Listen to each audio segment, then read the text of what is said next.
Tinulungan ng UNTV News and Rescue Team ang motorcycle rider na nasaktan matapos mabangga ng truck sa North EDSA, Quezon City. Ito ang balita ni Bernard Dalis. Nirespondihan ng UNTV News and Rescue Team ang motorcycle rider na nasaktan matapos na mabangga ng delivery truck bandang alas 6 kagabi sa Barangay Rojas District, Quezon Avenue.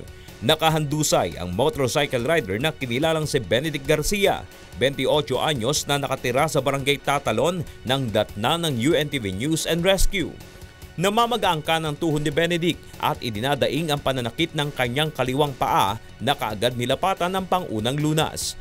Ayon kay Benedict, binabagtas niya ang kahabaan ng Quezon Avenue at nasa kanang bahagi naman ng truck nang biglang lumiko ito pakaliwa upang mag-U-turn. Dahil dito nahagip ng truck ang likurang bahagi ng kanyang motorsiklo. Depensa naman ng driver, maling lane ang dinaanan ng motorsiklo. Didiretso pala siya dapat hindi siya pumasok sa kaliwa. Kaya nangyari, nung sumabit siya sa akin, ayun. Hindi niya lang makontrol yung manibela, ang tulim pa niya. Matapos bigyan ng first aid ay inihatid na si Benedict sa United Doctors Medical Center. Bernard Dalis, UNTV News Worldwide.